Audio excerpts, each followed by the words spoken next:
હું મારા ઘરના આંગણમાં બેઠેલી શાકભાજી કાપી રહી હતી. જ્યારે મેં જોયું કે મારી યુવાન દીકરી રૂમમાંથી બહાર આવી ત્યારે તે વિચિત્ર રીતે લંગડાતી ચાલતી હતી. મેં કહ્યું, એ છોકરી આ શું કરી રહી છે? આ તું કેવી રીતે ચાલે છે? ત્યારે તે કહેવા લાગી, આવી રીતે ન ચાલું તો કેવી રીતે ચાલું? તમને શું ખબર મારી હાલત કેવી છે? કેવી હાલત? દિવસભર પલંગ પર પડી રહે છે. અભ્યાસના નામે આખો દિવસ રૂમમાં બેઠી રહે છે. હું તેનાથી ઘરનું કોઈ પણ કામ નથી કરાવતી અને હવે તેની સાથે શું થયું જેથી તેની ચાલત બદલાઈ ગઈ? તેને મારા સવાલનો જવાબ આપ્યો નહીં અને ત્યાંથી ચાલી ગઈ. ફક્ત તેની ચાલ જ નહીં પણ તેની ક્રિયાઓ પર બદલાઈ ગઈ હતી. તેની શૈલી તેના કરતાં વધુ વિચિત્ર લાગતી હતી. એવું લાગતું હતું કે જાણે આખા સમાજની સતાયેલી છે. બધી મુશ્કેલી તેને જ છે. હું હજુ આ બધું જ વિચારી રહી હતી કે મારા પતિ રૂમમાંથી બહાર આવ્યા. મેં કહ્યું, તમે રાત્રે દીકરીઓના રૂમમાં સૂઈ ગયા હતા? મારા પતિ કહેવા લાગ્યા, હા, હું તેમને ટ્યુશન શીખવાડતો હતો તેથી હું ત્યાં સૂઈ ગયો અને વિચિત્ર રીતે અંગરાઈ લેવા લાગ્યો. ને એ કહ્યું, તમારી યુવાન દીકરીઓના રૂમમાં સૂવાની શું જરૂર હતી? મને લાગ્યું કે તમે સવારે ઉઠીને કામે ચાલ્યા ગયા છો. તો કહેવા લાગ્યો કે ના, હું હવે કામ પર જઈશ. તે મારો પતિ હતો. હું તેની ક્રિયાઓને ઓળખતી હતી. તે વિચિત્ર હરકતો કરતો હતો. એવું લાગતું હતું કે તેને ખૂબ સારી રાત પસાર કરી છે. મારી પુત્રીઓ આજકાલ અજીબ રહેતી હતી. એક દિવસ તે મારી પાસે આવી અને કહેવા લાગી, અમ્મા, અમે તમને શું કહી કે આ ઘરમાં શું થઈ રહ્યું છે? મેં કહ્યું, તારો મતલબ શું છે? તે કહેવા લાગી, આ જો બાપુ છે જે અમારા રૂમમાં આવીને સૂઈ જાય છે. તમે જાણો છો કે તે અમારી સાથે શું કરે છે? મેં કહ્યું, શું કરે છે? ત્યારે તેને એવી વાત કહી કે મેં મારું માથું પકડી લીધું. તેને કહ્યું, બાપુ દરરોજ રાત્રે અમારી સાથે. મારા પતિનું નામ રાજુ હતું. મારાથી ઉંમરમાં નાનો હતો. બધા કહેતા હતા કે તને આટલો યુવાન પતિ ક્યાંથી મળ્યો? તો હું કહેતી કે મારું નસીબ સારું છે અને તમે લોકો કેમ સળગો છો? રાજુ કહેતો કે તે પોતાની ઉંમરના કરતાં વધુ મહિલાઓમાં રસ છે.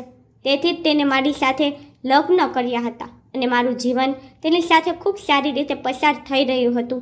ઘર હતું, કુટુંબ હતું, એક સારો પતિ હતો. હવે શું જોઈતું હતું? તેની કમાણી પણ સારી હતી. ઘરમાં પૈસા લઈને પણ આવતો હતો અને મારા પાસે પણ પૈસા હતા જે મેં જમા કર્યા હતા. હું લોકોના કપડાં વગેરે પણ સીવતી હતી જેથી મારી પાસે પણ પૈસા હતા. પુત્રીઓનો અભ્યાસ કરાવતી હતી. મારી 3 દીકરીઓ હતી જેમને તેમની ઉંમરમાં 1 વર્ષનો જ ફરક હતો, પરંતુ ખબર નહોતી પડતી કારણ કે હવે તે ત્રણેય યુવાન થઈ ગઈ હતી. મારા પતિ સાથેનો સંબંધ ખૂબ સારો હતો. અમે આખા પરિવારમાં પ્રખ્યાત હતા. બધા કહેતા હતા, લાજોનું તો નસીબ ખુલી ગયું છે. દરેકનું નસીબ લાજો જેવું ન થાય. મારું નામ લાજો હતું. વાસ્તવમાં મારું નામ લાંજવતી હતું, પરંતુ પ્રેમથી મને બધા લાજો કહીને બોલાવતા હતા. હું પણ યુવાન અને સુંદર હતી. 3 યુવાન પુત્રીની માતા નહોતી લાગતી. મારી પુત્રીઓ પણ મારા પર ગઈ હતી અને ખૂબ જ સુંદર હતી. હું તેમને જોઈને મને ખૂબ આનંદ થતો. તેથી હું ઈચ્છતી હતી કે તે જીવનમાં કંઈક બની જાય. તેઓની અભ્યાસ કરાવતી હતી જેથી તે મોટી અધિકારી બની જાય. રાજુ ખૂબ શિક્ષિત હતો. તે મારી પુત્રીઓને જાતે જ ટ્યુશન શીખવાડતો હતો. પરંતુ આજકાલ ઘરમાં શરૂ થયેલી સ્થિતિ વધુ વિચિત્ર હતી. એક રાત રાજુ અચાનક જાગ્યો અને કહેવા લાગ્યો, હું જાઉં છું. મેં કહ્યું, ક્યાં? તે કહેવા લાગ્યો, દીકરીઓને ટ્યુશન આપવા માટે. મેં કહ્યું, આ સમયે?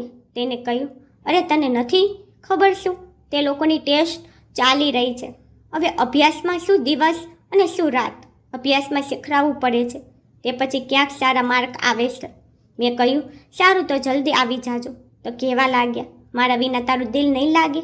મેં કહ્યું, તમારા વિના? તમે જ મારા પતિ છો. તમે જ મારા બધું છો. અને પછી આજે જુઓ મોસમ કેટલો સારો છે અને તમે ટ્યુશન માટે જાઓ છો. તેમને કહ્યું, તેમનો અભ્યાસ વધુ મહત્વપૂર્ણ છે. મારી જાન, તું પરેશાન ન થા. આપણી પાસે આખું જીવન છે. કેટલીક વાર હું ખૂબ ખુશ થતી કે તે પુત્રીઓ વિશે ખૂબ કાળજી લેતા હતા. અન્યથા તેને શું હતું? તે પોતાનું બધું કામ કરી રહ્યા હતા. પૈસા કમાઈને લઈ આવતા હતા. મને પણ ખુશ રાખતા હતા. જો તે આ ન કરે તો કંઈ વાંધો નથી, પરંતુ મને સારું લાગતું. તેને અમારા બધાની ખૂબ ચિંતા છે. એક દિવસ હું બજારમાં ગઈ હતી ત્યારે મને મારી એક સહેલી મળી. તેને કહ્યું, કેમ છે તને અને તારો પતિ કેવા છે? મેં કહ્યું, બરાબર છે. ખૂબ જ સારું જીવન પસાર થઈ રહ્યું છે. તેની સાથે ખુશ છું. આ સાંભળીને મારી સહેલીને આશ્ચર્ય થયું અને કહેવા લાગી કે સારું, તારું જીવન બરાબર ચાલી રહ્યું છે, પરંતુ મેં કહ્યું હતું કે તારું જીવન તેની સાથે ક્યારેય સારી રીતે પસાર નહીં થાય. મેં કહ્યું હા, મને યાદ છે કે તું મને મારા લગ્નના દિવસે મંડપના સમયે ઉપાડવા આવી ગઈ હતી. તે રાજુને એક છોકરી સાથે પકડ્યો હતો, પરંતુ જો આ જો પુરુષો હોય છે ને, તેઓના લગ્ન પહેલાં 100 જગ્યાએ ચક્કર હોય છે, પરંતુ તે છોકરી ખાસ હોય છે જેથી તેઓ લગ્ન કરે છે. રાજુ સુંદર છે, યુવાન છે, તેની પાછળ હજારો છોકરીઓ મળતી હશે, પરંતુ તેને લગ્ન તો મારી સાથે જ કર્યા છે.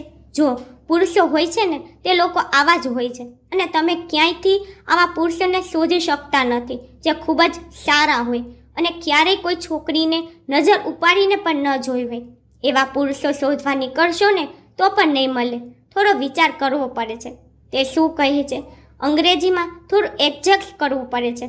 તે કહેવા લાગી, હા, હું જાણતી હતી કે તું ખૂબ સારી રીતે એડજસ્ટ કરીશ, પરંતુ હું એ જાણતી ન હતી કે તું આટલા વર્ષો સુધી કરી લઈશ.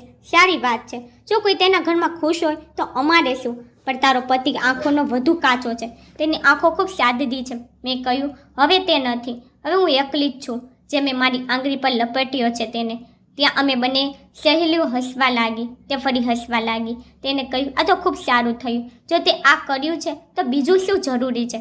તે સારું છે, હાલ હવે હું જાઉં છું, હું ઘર બદલી રહી છું, તેથી ખૂબ કામમાં છું. મેં કહ્યું કે જ્યારે ઘર બનાવી લે ત્યારે મને કહેજે, હું તારા ઘરે મળવા આવીશ અને સાથે તારું ઘર પર જોઈ લઈશ.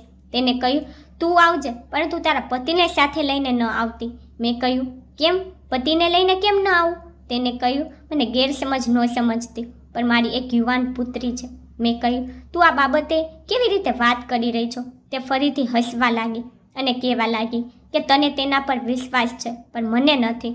હું જાણતી હતી કે તે મજાક કરી રહી છે, તેથી મેં તેની વાતનું ખરાબ ન લગાડ્યું. મેં એ વાત સ્વીકારી લીધી હતી કે જો કોઈ સુંદર પુરુષ પાછળ ઘણી છોકરીઓ છે તો તેમાં છોકરીઓનો દોષ છે, પુરુષોનો નહીં.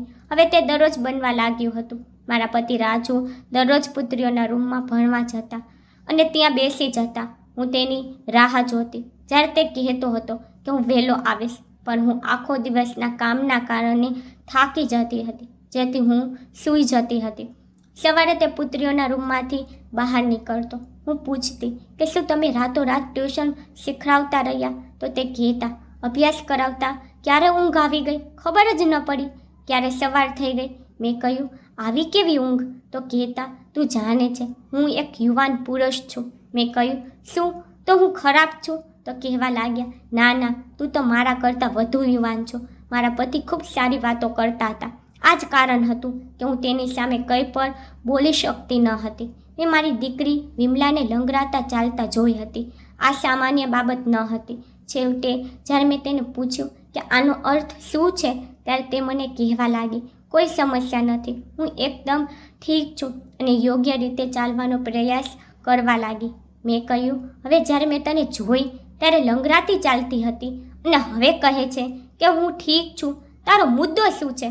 તેથી તે કહેવા લાગી, કંઈ મુદ્દો નથી, તે મારાથી નજર નહોતી મિલાવતી, કદાચ કંઈક હતું જે તે છુપાવતી હતી.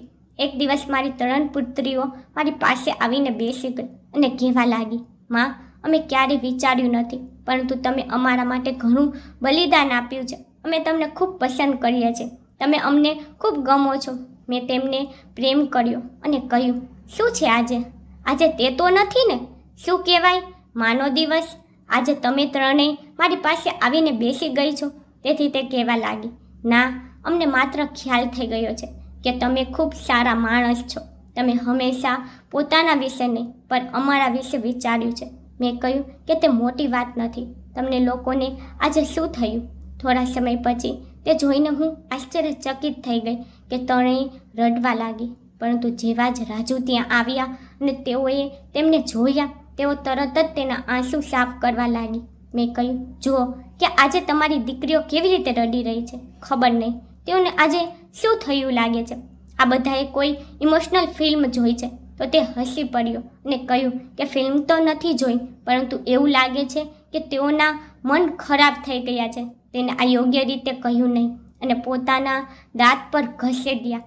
મેં કહ્યું કે તમે કેમ ગુસ્સે થાવ છો? તેથી કહેવા લાગ્યા, કારણ કે આજે વિમલાનો જન્મદિવસ છે અને ઘરમાં આ પ્રકારનું વાતાવરણ લઈને બેસી ગઈ છું. વિમલા આઘાત થઈ ગઈ. આજે ખરેખર તેનો જન્મદિવસ હતો અને તે ખૂબ જ ખુશીથી તેનો જન્મદિવસ ઉજવતી હતી, પરંતુ આ વખતે કેવી રીતે ભૂલી ગઈ અને હું પણ ભૂલી ગઈ. તેમને કહ્યું, પણ હું ભૂલી શક્યો નહીં. તેને અમારી તરફ કેક લંબાવ્યો. કહેવા લાગ્યા, ચાલો કેક કાપીએ. જ્યારે તે બધાનું આટલું ધ્યાન રાખતો હતો તો મને ખૂબ સારું લાગતું હતું. મેં વિચાર્યું કે આજે અમે એકબીજા સાથે ખૂબ સારો સમય આપીશું અને હું તો રાહ જ જોતી રહી ગઈ અને તે પુત્રીઓના રૂમમાં ચાલ્યા ગયા. મેં કહ્યું કે ખબર નહીં તેઓના ટેસ્ટ ક્યારે સમાપ્ત થશે. મારા પતિ મારાથી દૂર થઈ ગયા છે. તો તે કહેવા લાગ્યા કે ટેસ્ટ સમાપ્ત થઈ ગઈ છે, પણ આગળ અભ્યાસ કરવો ખૂબ મુશ્કેલ છે, કારણ કે હવે અંતિમ પરીક્ષા થવાની છે, તેથી થોડું બલિદાન આપવું પડશે. વાતોમાં મારી સહેલીને આ વાત કહી. તેનું ઘર તૈયાર થઈ ગયું હતું. હું તેનું ઘર જોવા ગઈ હતી. તેને કહ્યું કે તને એવું નથી લાગતું કે તે તારી કરતાં તારી દીકરીઓને વધારે પ્રેમ કરે છે? મેં કહ્યું કે તો તને બીજું શું લાગે છે? દરેક વ્યક્તિ જાણે છે કે માણસને તેના બાળકને જ વધુ પ્રેમ કરે છે. આમાં આવી કેવી વાત છે? તો કહેવા લાગી, ના, આ બધું થોડું વિચિત્ર છે. કંઈક એવું છે જે તું જોઈ રહી છો, પરંતુ તું તારી આંખો બંધ કરીને બેઠી છો. તારી દીકરીઓવાળું ઘર છે. તારે દરેક રીતે તારી આંખો ખુલ્લી રાખવી જોઈએ. કદાચ તે મને જે સમજાવવા માંગતી હતી એ હું સમજી શકી નહીં. કદાચ તે એ કહી રહી છે કે તારી દીકરીઓ પર નજર રાખ, અને પછી જે બન્યું તે ખૂબ વિચિત્ર હતું. એક દિવસ જાણવા મળ્યું કે વિમલાનું સ્વાસ્થ્ય અચાનક ખરાબ થઈ ગયું. મેં કહ્યું, શું થયું? તેને કહ્યું કે જે તે ખાઈ લીધું છે તેથી પેટ ઘણું દુખે છે અને ઉલટી પણ થઈ રહી છે. મેં કહ્યું કે હાલ તો તને ડૉક્ટર પાસે લઈ જાઉં. તો તે કહેવા લાગી, ના, જો હું લીંબુ શરબત પીશ તો ઠીક થઈ જશે. ડૉક્ટર પાસે જવાનું મન નથી. મેં કહ્યું કે ડૉક્ટર પાસે જવાની કોને ઈચ્છા હોય, પણ જો તબિયત વધારે ખરાબ થઈ ગઈ તો શું થશે? જ્યારે રાજુ ત્યાં આવ્યો ત્યારે મેં તેને પરેશાન થઈને કહ્યું કે તેનું સ્વાસ્થ્ય ખૂબ ખરાબ છે અને ડૉક્ટર પાસે પણ નથી જતી. તેમને કહ્યું કે એટલું પણ ખરાબ નથી, અભ્યાસના તણાવને કારણે આવું થયું છે, તે ઠીક થઈ જશે, તું ચિંતા કરતી નહીં. તે મારી દીકરીઓની આગળ પાછળ ખૂબ કાળજી લેતો હતો, પરંતુ આજે તે એવી રીતે કહેવા લાગ્યો કે તેને કોઈ પરવા જ નથી. તેમને કહ્યું કે છોડી દો, તે થોડા સમયમાં સારી થઈ જશે. મેં કહ્યું, આ શું વાત છે? પછી તે કહેવા લાગ્યા કે યુવાન છોકરી છે અને યુવાન માણસ ઝડપથી સાજો થઈ જાય છે. તું મારા માટે ભોજન લગાવી દે, અને ખૂબ ભૂખ લાગી છે. રાજુ મારી પુત્રીઓનું એટલું સંભાળ લેતો હતો, પણ આજે તેની આ હરકત મને હલાવીને રાખી દીધી કે તેમને વિમલાની ચિંતા કેમ નથી. વિમલાનું સ્વાસ્થ્ય થોડા સમય પછી સારું તો થઈ ગયું, પણ જ્યારે હું તેના માટે ચા બનાવીને અંદર જવા લાગી તો અંદર બેઠેલી મારી પુત્રીઓના શબ્દો સાંભળીને હું દરવાજા પર ઊભી રહી ગઈ. તે કહેતી હતી કે ભગવાન કરે આ કૂતરાની મોત મરે, તેને ક્યાંય શાંતિ ન મળે, શમશાન લઈ જવા પર કોઈ ન હોય. આપણે આપણા જીવનમાં આવા ખરાબ માણસને ક્યારેય જોયો નથી અને આપણી માતાનું પર મગજ બગાડી રાખ્યું છે. તેઓની વાતો સાંભળીને મને આશ્ચર્ય થયું. તે કોની વિશે વાત કરી રહી હતી? મારી નાની પુત્રીએ કહ્યું હતું કે તેને મૂક અને તારા વિશે વિચાર.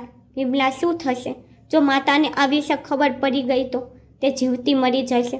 વિમલા કહેવા લાગી કે દિલ ઈચ્છે છે કે હું જ આત્મહત્યા કરી લઉં.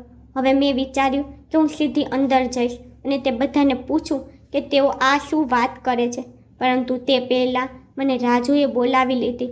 મેં કહ્યું કે આપણી દીકરીઓ કેટલીક વિચિત્ર વાતો કરી રહી છે. મને ખબર નહીં કે તે કોને કહી રહી છે. મને લાગે છે કે વિમલા આપણી પાસેથી કંઈક છુપાવી રહી છે. હું કહી રહી હતી કે રાજુએ મને એક ભેટ આપી અને કહ્યું કે તું તેને છોડ અને મારા પર ધ્યાન આપ. આજે તેમનું મૂડ ખૂબ સારું હતું. તેના શબ્દોમાં હું પણ આ વાત ભૂલી ગઈ, પરંતુ સવારે ઘણી મુશ્કેલી આવી. વિમલા બેહોશ થઈ ગઈ હતી અને હોશમાં આવી રહી ન હતી. હવે તેને ડૉક્ટર પાસે લઈ જવાની હતી, પરંતુ રાજુ હજી પણ કહેતો હતો કે ડૉક્ટર પાસે લઈ જવાની જરૂર નથી. મેં કહ્યું કે આમ કેમ? મારી દીકરી હોશમાં નથી આવતી. મજબૂરીમાં તેને ડૉક્ટર પાસે લઈ ગયા. તેની ડૉક્ટરે એક ટેસ્ટ કર્યો અને પછી ઘરે મોકલી દીધા. ડૉક્ટર કહેવા લાગી, તેને બહુ નબળાઈ થઈ રહી છે, એવું લાગે છે કે તેને ખોરાક નથી ખાધો. હું તમને ટેસ્ટની રિપોર્ટ ફોન પર કહીશ.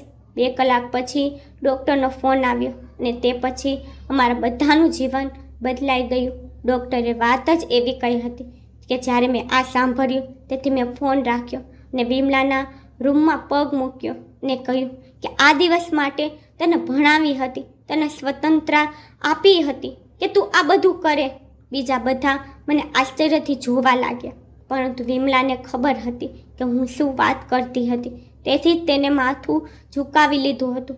કારણ કે મને ડૉક્ટરે કહ્યું હતું કે તમારી દીકરી ગર્ભવતી છે અને તેને તેના બાળકને સમાપ્ત કરવા માટે એક કોઈ ગોળી લીધી છે, જેના કારણે તેની સ્થિતિ વધુ ખરાબ થઈ ગઈ છે. પરંતુ બાળક સલામત છે અને તેની સાથે કંઈ થયું નથી. વિમલા રડવા લાગી.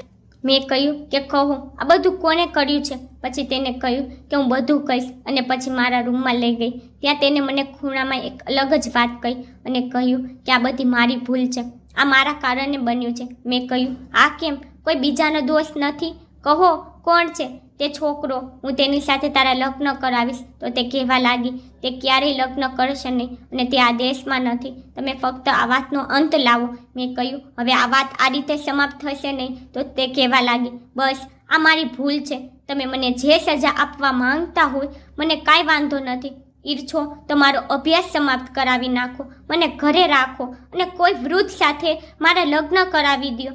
હું એમ તો તેને ટોરા મારતી હતી અને ખૂબ જ પરેશાન પણ હતી, પરંતુ તેની વાત સાંભળ્યા પછી મને એવું લાગ્યું કે જાણે તે મારાથી વધુ પરેશાન છે. મારી દીકરી સંપૂર્ણપણે રડવા લાગી અને ફરીથી બેહોશ થઈ ગઈ. મારો ગુસ્સો સમાપ્ત થઈ ગયો અને હવે મને તેની ચિંતા થવા લાગી. ફરી તેને હોશ આવી રહ્યો ન હતો.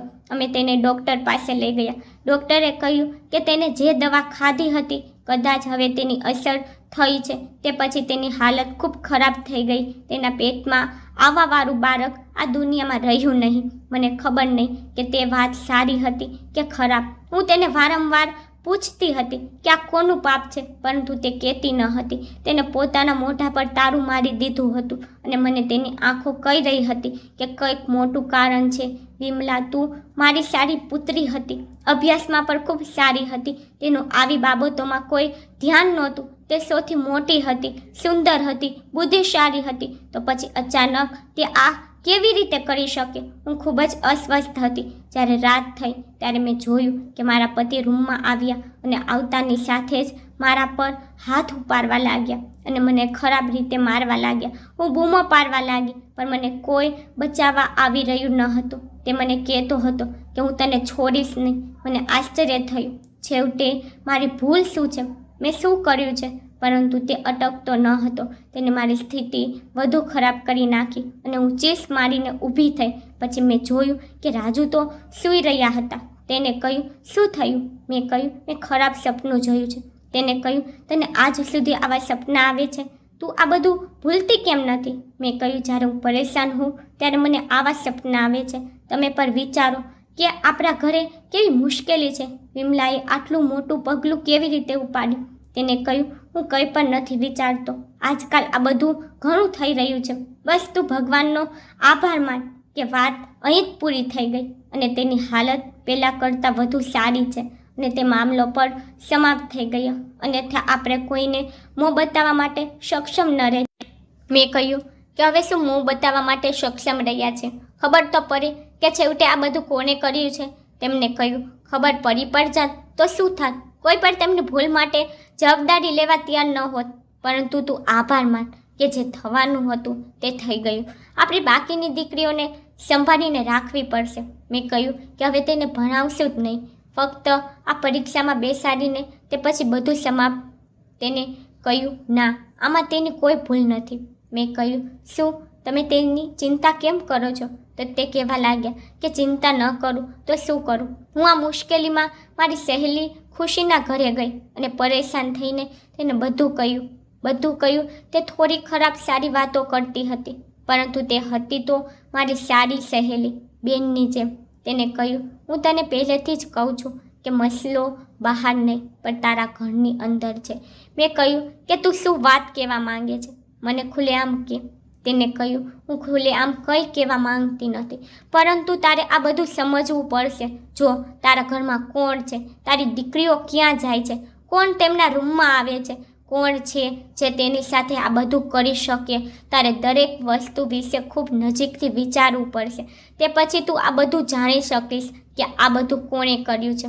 નહીં તો આમ જ વિચારીને પાગલ થઈ જઈશ અને મળશે કંઈ નહીં. તે સાચું તો કહી રહી હતી. કંઈક એવું હતું જે હું જોઈ રહી ન હતી. હું આજકાલ ખૂબ જ અસ્વસ્થ હતી જ્યારે મેં રાજુને એક દિવસ ફોન પર કોઈની સાથે વાત કરતા સાંભળ્યા. હું તો સ્વર્ગમાં રહું છું. મારી સાથે ખૂબ સારું થઈ રહ્યું છે. મારી આસપાસ પરીઓ જ છે. આ બાબતે તે હસવા લાગ્યો.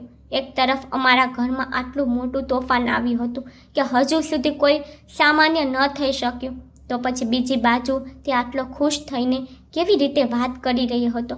તે કહેવા લાગ્યો, સ્ત્રીઓ તો પાગલ હોય છે, પણ મારા વારી કરતાં કોઈ મોટી પાગલ હોય જ ન શકે. હું અચાનક રૂમની અંદર ચાલી ગઈ તો તે ફોન બંધ કરી દીધો. મેં કહ્યું, કોની સાથે વાત કરી રહ્યા હતા? ત્યારે તે કહેવા લાગ્યા કે તે મારી કાકી છે ને, ગોરખપુરવાળી, તેની સાથે વાત કરી રહ્યો હતો. મેં કહ્યું, આજે તેને તમારી યાદ કેવી રીતે આવી? તો કહેવા લાગ્યા કે બસ આવી ગઈ હશે. અહીંથી જ મને ખબર પડી ગઈ કે તે જૂઠું બોલી રહ્યો છે અને કોઈ મોટું જૂઠું બોલી રહી છે. તેના મગજમાં કેટલું ચાલતું હતું કે તેને એ પણ ખબર નહોતી કે તે મને જે તેના સંબંધી વિશે કહી રહ્યો છે તે જીવત પર છે, પણ તે મરી ગઈ હતી. મને અચાનક મારી સહેલીના શબ્દો સમજાવા લાગ્યા કે તે ઈશારો કોની તરફ કરી રહી હતી. હવે હું સમજી ગઈ હતી કે રાજુ તે જ હતો જે મારી પુત્રીઓના રૂમમાં જતો હતો અને હું કાળજીપૂર્વક સૂઈ જતી હતી. હવે મારી પાસે એક જ રસ્તો હતો. જો હું રાજુથી પ્રશ્ન કરતી તો તે ખોટું જ બોલવાનો હતો. મારે આ જાણવા માટે એક મોટી યોજનાની જરૂર હતી કે તે રૂમમાં શું કરતો હતો અને મારા મગજમાં એક યોજના આવી હતી. મેં વિચાર્યું હતું કે હું ગુપ્ત રીતે મારી દીકરીઓના રૂમમાં છુપાઈ જઈશ. સવારે મેં તેના રૂમમાં એક અલગ અલમારી મુકાવી. તે કહેવા લાગી, શું અમ્મા, આ અલમારી અહીં કેમ રાખાવી રહ્યા છો? તેથી મેં કહ્યું, બહાર જગ્યા નથી તે માટે. મારો ઈરાદો તેની પાછળ છુપાવવાનો હતો. જો હું તેની પાછળ છુપાઈ જાઉં તો કોઈને ખબર ન પડે કે હું તેની પાછળ ઊભી છું. સાંજ થઈ ત્યારે મેં કહ્યું, આજે હું મારી સહેલીના ઘરે જાઉં છું. તેના ઘરે જાગૃતતા છે, માતા રાણીની પૂજા છે. રાત ત્યાં જ પસાર થશે. તેને કહ્યું, હા જાઉં, સારું રહેશે અને તને પણ સારું લાગશે. મેં કહ્યું, હા, હું ખૂબ અસ્વસ્થ છું તેથી હું જાઉં છું. હું ઈચ્છતી હતી તે એ વિચારે હું ઘરે નથી અને તે બેફિકર થઈ જાય. જે પણ કરવા માંગતો હોય તે ખુલ્લેઆમ કરે. જ્યારે હું સાંજ થતાં જ અલમારીની પાછળ છુપાઈ ગઈ. મારી દીકરીઓએ ખાવાનું ખાધું અને તેઓ રૂમમાં જ બેઠી હતી. જેવી જ રાત થઈ ત્યારે કંઈક એવું થયું કે મને આશ્ચર્ય થયું. રાજુ રૂમમાં પ્રવેશ્યો. તેમાં આવી કોઈ વાત નહોતી. આ સમયે તેઓને ભણાવતો હતો, પણ તેને આવતા જ કહ્યું, હવે બસ કરો અભ્યાસ અને કામ પર લાગી જાઓ. મેં કહ્યું, તે આ શું કહે છે કે બંધ કરો અભ્યાસ? પણ તે તો શીખવાડવા માટે જ આવતો હતો. તે પછી તેને મારી નાની પુત્રીને કહ્યું, આજે તારો વારો છે. પછી ત્યાં તે બધું થવા લાગ્યું કે મને લાગ્યું કે મારું ઘર નર્ક બની ગયું છે અને મારી પુત્રીઓ તેના હાથમાં ઉપયોગમાં લેવામાં આવી રહી હતી. તે મારી પુત્રીઓ સાથે ખૂબ જ ખરાબ કામ કરી રહ્યો હતો અને મારા પોતાના ઘરમાં મારા પોતાના નાક નીચે કરી રહ્યો હતો. અને હું વિચારતી હતી કે તેઓને ભણાવે છે. મેં મારા ફોનથી તેનો આ વિડીયો બનાવ્યો કારણ કે તે જરૂરી હતું. થોડા સમય પછી તે ત્યાંથી ચાલ્યો ગયો અને મારી દીકરીઓ બેસીને રડવા લાગી. આનો અર્થ એ છે કે તે બાળક જે વિમલાના ગર્ભમાં હતું તે પણ મારા પતિનું હતું. આજે મને તે દિવસ યાદ આવ્યો જ્યારે મેં રાજુ સાથે લગ્ન કરવાનું નક્કી કર્યું હતું અને બધાએ મને ના પાડી હતી કે આવું ના કર. મારા પહેલા પતિએ આ દુનિયા છોડી દીધી હતી. મારો પતિ ખૂબ જ ખરાબ વ્યક્તિ હતો. મને દરરોજ મારતો હતો. કારણ વગર મને મારવા લાગતો. કહેતો કે તું છોકરીઓ પેદા કરી રહી છે અને મારે છોકરો જોઈએ છે. મને એક દિવસ પર ખુશ ન રાખી અને મારું જીવન બરબાદ કરી નાખ્યું. આ ત્રણેય પુત્રીઓ તેની જ હતી. તેના મૃત્યુ પછી મારા જીવનમાં રાજુ આવ્યો, યુવાન અને નાની ઉંમરનો છોકરો જે મને પાગલની જેમ પ્રેમ કરતો હતો. પરંતુ આજે હું સમજી કે તેને મારાથી કોઈ પ્રેમ ન હતો.